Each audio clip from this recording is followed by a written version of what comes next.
వెదకువారు ఎవరంట? హృదయమందు సంతోషించేది ఎవరు?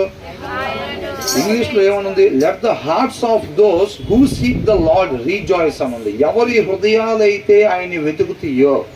ఆయన వెతకటం అంటే ఏంటి? హృదయాన్ని బయటకు పంపిస్తారా డ్రోన్ లాగా? వీళ్ళు ఎత్తుక్కున్నప్పుడు ఎక్కడున్నాడు దేవుడు అని ఎవరికొకరికి సహాయం చేస్తూ ఉంటాడు ఆయన. వీళ్ళు ఎత్తుక్కున్నప్పుడు అదే ఎతకటం అంటారా? మరేంటి?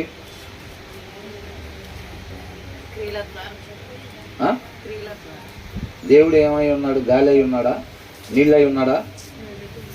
మరి చాలా మంది అంతే కదా, గాలికి. సూర్యుడు అయి ఉన్నాడా? మరి ఏమై ఉన్నాడు? ప్రేమై ఉన్నాడు. వాక్యమే దేవుడై ఉన్నాడు. అవునా? ఏంటంట? వాక్యమే దేవుడై ఉన్నాడంట.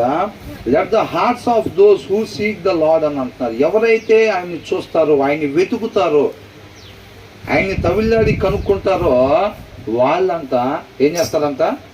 సంతోషిస్తారు, ఆనందిస్తారు అని అంటున్నారు. అర్థమవుతుందండి? మరి ఆయన ఎతకటం అంటే ఏంటి?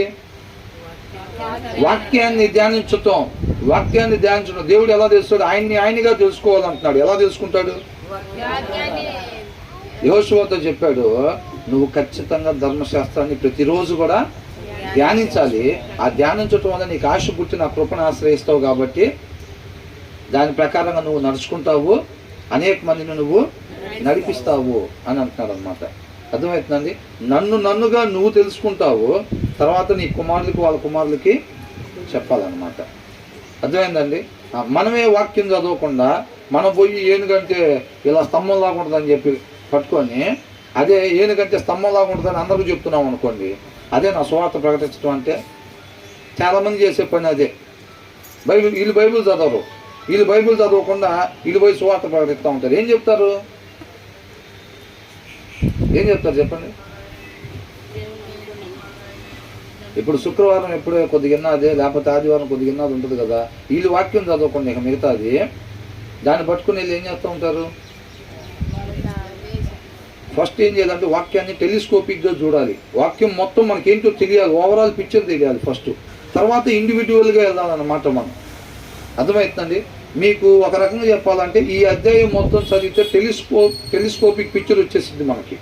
అబ్రహాం దేవుడు ఎందుకు పిలుచుకున్నాడు? అసలు అబ్రహాంతో దేవుడు ఏమని వాగ్దానం చేశాడు?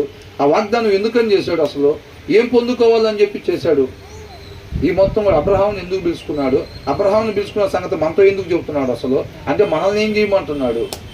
ఆయన్ని మనం ఆశ్రయించడం వల్ల మనకేమి ఇస్తాడు ఆయన? ఇవన్నీ కూడా దీంట్లో వస్తాయి అన్నమాట. ఆ తర్వాత ఏమంటున్నాడు? యెహోవా